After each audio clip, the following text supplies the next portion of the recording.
I love horses, and I don't know about you. Hey, check that out. I love this logo. It's just a wonderful logo. The Horsemanship Journey with a cowboy next to it. This is interesting. Now, for you who is watching, it's beautiful, isn't it? For you who's only hearing, I just wish you see the logo and you see the cowboy there. This is Now Tell Us. I'm your host, Anthony Murore. At Now Tell Us, we have guests come and tell us stories. They come and inspire us. They come and educate us on a subject. And always we are having some great times. Today we have a guest with us who is known as Shane Jacob. He's a great man. He's a horseman. And he's going to tell us about the one horse race. You were born to win. So get ready. Please remember to share this episode with all your friends. If you have a question, ask. If you have any comment to make on the podcast, please do. We appreciate feedback and we thank you in advance. Remember to subscribe to our channels and follow us on our social platforms, and let's continue to spread goodness. So, this being Now Tell Us, I am your host, Anthony Muirore, an author and speaker. I've authored a book known as Be Good for Good, Stories of Goodness with Lessons on Life. Another one known as the Achieve Your Dream Workbook. And now, I want us to go and meet Shane. So, why don't you join me as we go to hear about the one horse race? Here we go.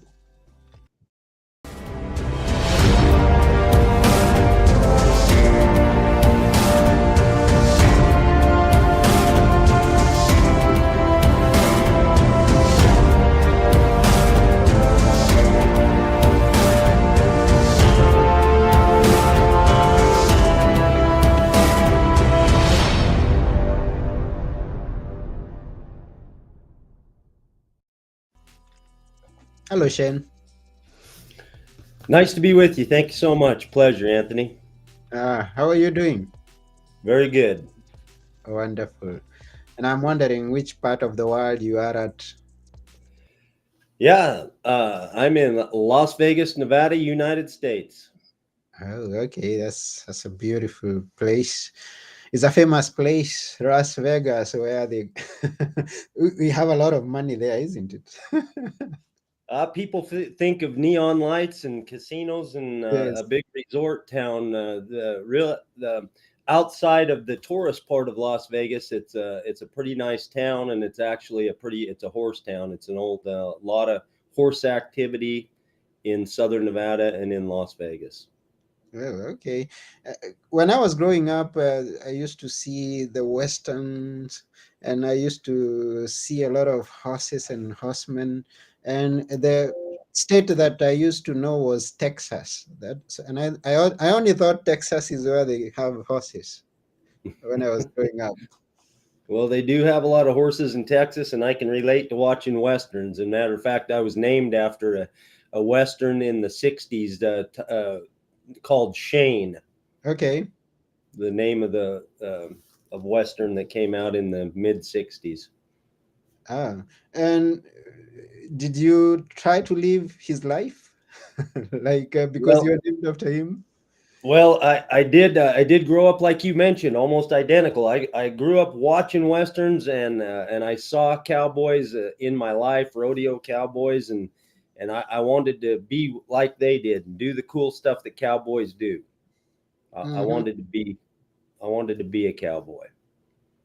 So, did that end up to be something that you follow all your life, or was there some point in life that you went a different direction and maybe how? Well, my family grew up on a sheep ranch, and so we had horses, we rode horses, and so my dad and other people and rodeo cowboys, and from these westerns, and I saw these cowboys, and that's what I wanted to do. I had a construction job when I was early in my 20s for about a year and a half, and I did a couple of things when I was a very young man, but I wasn't happy doing them. I've been full time in the horse industry for over 30 years, and I'll tell you one thing about that, Anthony, and that is that I have come to believe, and I think it's worth paying attention to and thinking about for individuals, and that is that the desires of our hearts mean something. Mm-hmm. I truly believe that the desires of our hearts are so important to listen to.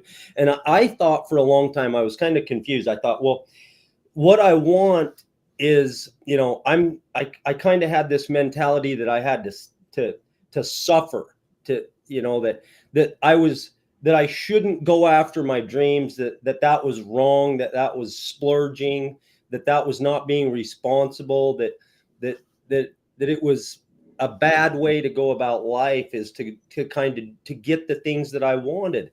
I Mm-hmm. don't know where this thinking came from, but I've come to believe that that's not a good way to go about it, and to seriously pay attention to. I heard you in another podcast with a gentleman who talked about having an extraordinary life, and what came up in your podcast was uh, the idea that imagination could be a negative thing. Okay. Mm-hmm. And so imagination is connected to the desires of our hearts. And I believe that we need to stay in tune with what those desires of our hearts are and really move towards them. I Mm-hmm. think that all of us that we come to this world, and we're our creator has given us these things that are connected to the talents. They're connected to what we contribute, that what we can give to the world. Mm-hmm. So uh, I was driven towards horses and into this industry, and every time that I've strayed away from it, like you asked, when I was a young man doing other things, I was unhappy. Mm-hmm. And I believe that my contribution is here, and it's where I'm happiest. I feel the most fulfilled. And the other thing is I'm able to contribute to the world when I'm doing what the desires of my heart are driving me to do. And I think it's an important lesson to really to pay attention to, and to move towards those things. And if you're thinking, maybe I shouldn't, well, maybe it's irresponsible, well, I still have to pay the bills, and so I got to suffer over here, Mm-hmm. and I can't drive towards that thing of what I want to do. A lot of times I was stuck in that for a while, Mm-hmm. thinking I can't do this. And so, for people, if anyone's out there and thinking that like it's not attainable to do, or maybe that even that you shouldn't go after it, I would suggest really considering moving towards that, because I believe that that's our God-given talents, what we came with, and I believe that it's how we can make our biggest contribution and give, Mm-hmm. become ourselves and then give to the world. Wow. So horses drew you and you followed them. So you have always been with horses now. And Yeah. I believe it's our guess and our belief that you really love what you do right now. And then I became interested in what you have to share, because our listeners and viewers love personal development. And then I see a one horse race, and you were born to win, something to do with comparing the work you do, the horse that you have been working with, and our own life, the way. Dive us into that. Tell us a bit more about that, please. Okay. Yeah, I will. I'd be happy to do that. Appreciate it. So early on, early on in my journey, I'll tell you a little story. I was persuaded to buy a horse that had some behavioral issues, Mm, and this man that was kind of advising me, he's like, Shane, if you buy this horse, you can improve this horse and help his issues, and then you can sell him and you'll make a profit. And I really needed to make a profit at everything I did at that point, and so I bought this horse, and I really didn't know what I was doing. I didn't know how to help this horse be better. So I asked for help. I reached out for help, for somebody to help me understand how to do this process. And as this was happening, I was watching this individual. This lady was helping me, and she was riding this horse for me, and I was observing what was happening. And the horse's behavior had began to change, and he started to be more agreeable, more willing, more things were working out much better than they did. He was less dangerous, and he was more more compatible. Okay, Mm-hmm. so Mm-hmm. he when you asked him, he said yes. And so I was observing this, and I said to the lady, I said, you know, that horse is doing really good today. Mm. And she said to me, she said, it's because of what I'm doing. It's because of how I'm riding him. And I was just, I didn't even understand. The only thing that I could see was this horse had changed, but I was oblivious to why. Okay. Mm-hmm.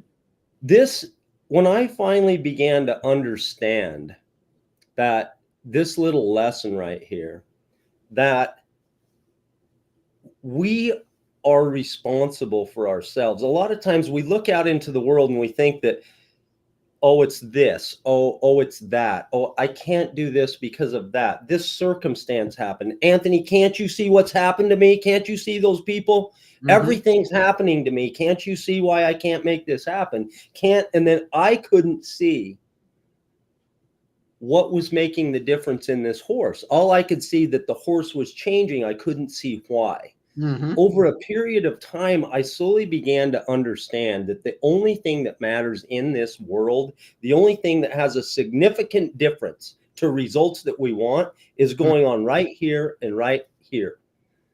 In And is it, I mean, and it's just such a big deal. I mean, we are totally responsible. To look at it another way as irresponsibility, it began to open up ideas. And the more that I studied and watched horses and interacted with them, the Mm. more I began to understand personal responsibility. I began to understand that what that lady that was helping me that with that horse was communicating to that horse was having an effect on the results of his behavior. Now, just like just like the relationship that you and I have, okay, you're Mm-hmm. your own free will. That horse is his own individual. He makes his own decisions. Okay, I Mm-hmm. cannot control what that horse does, Mm-hmm. and she could not control what that horse did. What Yeah. she could do is she could totally control her, and she could do everything, but she's the biggest influence on him, right? Mm-hmm. Mm-hmm. And so she could massively influence by working on herself and doing things for to her. Okay, she didn't change him, but Yeah. she influenced him and encouraged him and created desire in that horse for that horse to change. Mm-hmm. Therefore, what I am saying to you is that the biggest influence in the relationship that I have with you and with anyone else in my life is me. I'm the biggest one that's going to make the difference. And Mm-hmm. so the idea of the one horse race simply means that when we look at the world and we look at what we want to accomplish, and if we think about what it is that we desire in the world and how we want things to go and what makes a difference. What makes a difference is the one horse, not the rest of the field. The rest of the field can do what they want to, and they have influence on us. Mm-hmm. Mm-hmm. But the responsibility and the number one thing that is going to make the difference is the one horse life in your race.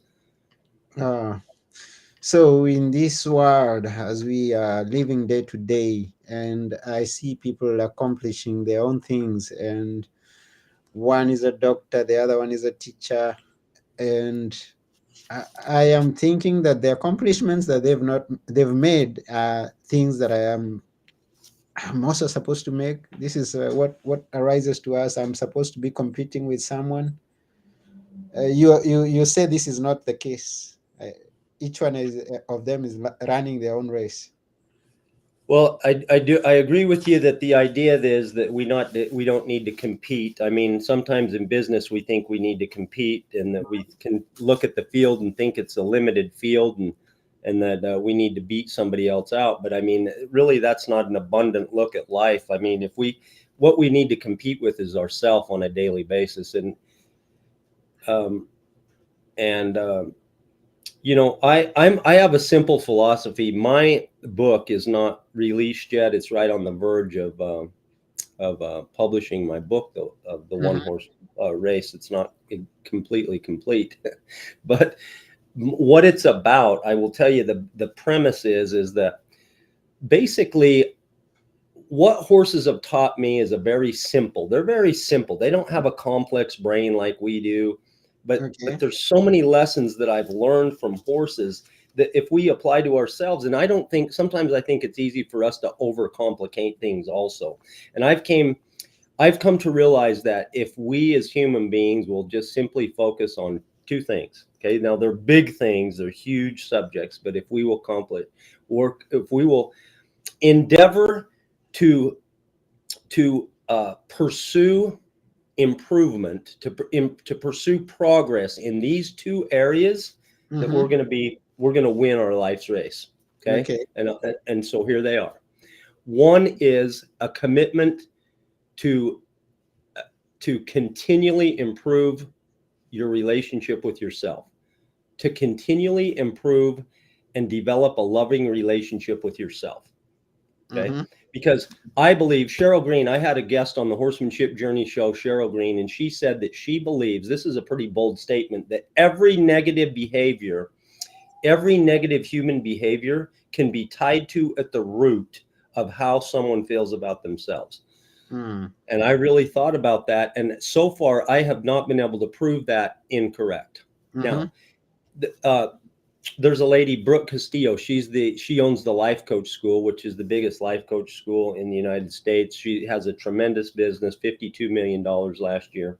Mm-hmm. And she, over 10 or 15 years of coaching, personal coaching, she says that the root cause of all coaching that she has taken in all of her experience, the root cause comes down to one thing, and that is that we don't think we're worthy. Ah. I agree with these people. Okay. Mm-hmm. I Mm-hmm. believe that everything that we do, the most important thing that we can do is come to know that we are worthy, that Mm. to come to know, to deal with our shame, that we all are going to have shame, and to come to have shame resilience, to come to know that regardless of what we've done, Mm. regardless of all the things that I've done, and I've done plenty of things. Okay. Mm-hmm. I've done Mm-hmm. plenty of things that I have been ashamed of. Mm. And all of us have deal with some amount of shame, but Yeah. regardless of what that is, Mm. regardless of what you have done, Mm-hmm. that you are still a priceless, invaluable soul, Mm. regardless. Mm-hmm. And I'll tell you, on this subject, I just want to say two things. Okay, just a quick takeaway. If you're a guest or into sip, here are two simple takeaways. Okay. The to begin to work on loving yourself and becoming to know that, because it's a belief that affects everything in your world, probably more than anything else. The Mm-hmm. first thing to do is to pay attention to your thoughts and your words about yourself. Mm. Okay. And to About yourself. really be aware. Oh man, I can't believe I did that. I'm such an idiot. Can't do it. No, It won't do. It won't work. no, won't Uh-huh. work. No, Uh-huh. you have to be forgiving to yourself. The thing of it is uh, this is such a big and important subject that we need to, if we can begin to actually love ourselves, to forgive ourselves, what it does, it's so important, because not only does it affect everything about us and influence everything around us, it influences our capacity to give to other people in humanity, to Mm-hmm. all of our relationships that are close to us, to the rest of the world. And we can only give. That's why I don't think it's a good idea.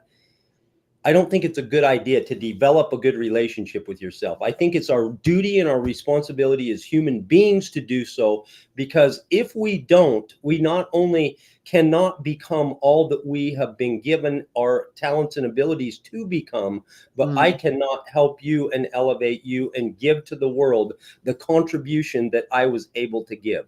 I can't Mm. help you unless I can help me. So Yeah. I am that serious about doing this thing. And it begins with our thoughts and our words about ourselves. That's number one. Yeah. That's good. That's a good one. Our thoughts and ideas about ourselves, committing to continue improvement on our relationship with ourselves. That's a good one. It's a big one. You Uh-huh. know, we look at the limiting thoughts that we have and we uncover them.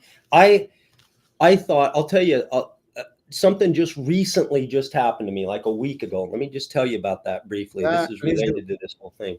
Yeah. I came to realize that there was one point in my life a while back to where I was trying to earn more and build my business, and I was consciously attacking this thing as much as I could, but it wasn't going very far. Mm-hmm. And somebody and I I became aware that I was having this subconscious hidden kind of idea belief back in my mind that was telling me that I didn't believe to have I wasn't worthy of having that kind of income, that kind of life, and this kind of that because of the things that I have done when I that I was ashamed of. Mm. And I think many of us go through that phase where we we meet with opportunities, and we are placed at a point in life, and we're like, okay, I don't belong here. This is not me. I don't qualify for this. I think Yeah. even the listeners have been to that point at some point in their own life. It's a very good point. And I want to just go on with that and say this isn't something that you arrive to. It's not something that you accomplish. This is a progress. Okay. Okay. This is an ongoing progression. In other words, today I love myself. I'm ready to attack the world. It's like Shane versus the world, and I got this, and I believe in me. Mm. Every day is not like that. Things happen to us, and they take a little chink in our armor, and and we have to really see how we navigate that and handle it and be kind to ourselves for the mistakes that we make and put ourselves back together and move forward in the progression. This is an ongoing lifetime pursuit of what Mhm. I'm talking about. This is not Okay. something that you arrive at and say, "Oh, I have great self-confidence. What's next?" Ah. This is a progress, an ongoing progression. I think that's a huge point. That's number one. Mm. Um, Go on. uh, Number one two. and two. Oh, excuse me. Go ahead. Yeah, no, I was saying go on. Go to number two. That was one. Okay, A good one. ready to go two. Yeah. Um, two is two. I was trying to decide how to present this, but I'll just say that number two, the big thing is the pursuit of personal responsibility. Now, personal responsibility is a tremendously huge subject. Yeah. Okay, and this is related. I didn't quite finish my story, but what happened? I was telling you that Oh, I yeah. came to realize that I was not earning the up to my potential. I wasn't doing as good as I could. I was out there really trying and trying and trying. It wasn't working Mm. until I really realized deep in the recesses of my mind, I really didn't think that I deserved to have that kind of success, Mm-hmm. right? And I really had to work through that before I could progress. And so I thought I got this handled, Shane. Good job, buddy. I got it. And about a week ago, I have a coach, okay, and Mm-hmm. I was Mm-hmm. speaking with my uh, coach in my weekly meeting about an interaction that I was having in a relationship, and somebody had said something to me, and I took it, and I just said, "Well, okay, fine, well, that's the way it is, and I'm going to go do this and that and the other." And what happened in this exchange is this coach brought to my attention that I was being a victim, which is pretty hard for me to handle to even say that because it's something that I really work on not being. Yeah. But I was not presenting myself in this relationship to my best ability, and it was because that I didn't think that I deserved to have this thing work out the way that it was. But the point here is as much as I think that I've got this, and as much as that I work on this, and so the lesson here is for everybody. This story is about me, but it's not about me. It's about all of us. Mm-hmm. And the main point is no matter where you are in the progression, there's always going to be places to where things are going to happen. They're going to, it's like a curve like this, right? Yeah. Hopefully it keeps going up, but it's an ongoing progression. Personal responsibility is kind of the same idea. It comes back to the one horse race. It says that it's not somebody out there, Mm. right? Mm-hmm. The simple takeaway here, one of the simplest things is when we look at what happens to us, right? A circumstance that's out of our control, Yeah. rather than taking the focus to the circumstance and saying, look what happened to me, Anthony. what I do when a circumstance happens to me, instead of looking at what happened to me, I look and say, what can I do about what happened to me? Mm-hmm. Okay. Because that's what we call our personal horsepower is at when we look here. When Yeah. we look elsewhere, it takes away our power. There's some people that wrote Jocko, I can't remember the authors, but the title is Extreme Ownership, Mm-hmm. is a book. And they make the point that it doesn't matter. Okay. It doesn't matter what the circumstance is. Okay. Mm-hmm. If somebody does something to me that wrongs me, let's just say it's wrong. Yeah. You did something to me that is absolutely wrong. I cannot agree with it. In my book, it is absolutely wrong. It's incorrect. It's whatever it is. It's somebody has wronged me. Mm-hmm. Okay. When I assume responsibility for that, I don't take responsibility for the wrong behavior. I Yeah. don't say that, oh, that was my fault that you did something wrong. It's not about assessing blame or anything like that. It's what it personal responsibility says is that regardless of what happens to me, whether it's right or wrong or indifferent, that the only power I have to progress and make progression towards the desired result that I want is when I look at me, not when I look at you. It Mm-hmm. comes back to the first days when I was in my 20s, watching that lady ride that horse and wonder what was happening. The Mm-hmm. only thing that I could see was that, but I could not see what she was doing that was influencing to get the result that she wanted. And Mm-hmm. so if we will, I mean, it seems so simple, but it's a lifelong pursuit in all of these things. I mean, if we just form the habit, right? And it's very difficult to do sometimes because life can be hard and people do things to us sometimes and circumstances happen. Life isn't fair. Yeah. It's Mm-hmm. sometimes it can be damn hard to just say, you know, oh, let me see what I can do about this, because it's so much easier to blame and look at and kind of commiserate over. We're not going to make progress, but it kind of feels good for a while, right? But it Mm-hmm. kind of turns around and it really doesn't help us because we can't move forward as long as we're thinking about what somebody else that has control of over there. The only thing that we're going to be able to do to progress towards our desired result is to look at ourselves and say, what can we do? Wow. So, in summary, this is a bare bones basic summary of a couple of ideas about this. But the summary is number one is to commit to pursue a loving relationship with yourself over your lifetime, to That's a love good yourself, one. to, Mm-hmm. to, to even to be able to say that I like myself, Mm-hmm. to be able to say it and to be able to act that way. The way to how you act that way is you're forgiving and your thoughts and your words about yourself. That's the beginning of developing this relationship with yourself. And number two is to pursue personal responsibility, which simply in the beginning, just to begin with this subject, is to say, regardless of what happens, I'm going to develop the habit of saying, whatever it is, what can I do in this situation? Therefore, I'm able to begin to progress to move forward.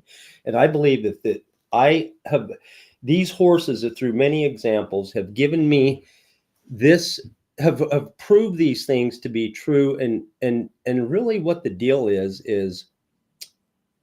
it's developed more meaningful, more fulfillment, and really a more joyful life Mm. with just those two simple things. Now, this isn't a conclusive overall whatever, Yeah. Yeah. but I this get is kind of the summary of my two things. Well, that's a good one, and thank you for sharing these 2 points with us about loving ourselves and taking personal responsibility. Because with the responsibility, we can achieve quite much in life, I believe, and I also believe that the viewer agrees with me on this and with what Shane has shared with us. Yeah, so there's much that I know you have, and we will be looking forward to see your book when it's finally done, and learning much more from you. Now, apart from your book, what are your other future ideas and dreams and Okay, yeah, aspirations? very good. Well, the horsemanship journey is about about people empowering people with giving people their own power and empowering people and letting people know of what power is actually inside of them. We Mm, help people with rider confidence. We help people that want to move into the horse industry. And so, one of the things that we do is the horsemanship journey is for everyone. We have a little special, our niche is with people that are horse owners, but actually we're open to everybody who is a horse lover or not, who is at a place in their life that whatever it is that they just feel a little bit stuck. mm, Sometimes we just need, a lot of times we know what to do. We just need a little motivation, or a lot of times we have the motivation, but we don't know exactly what to do.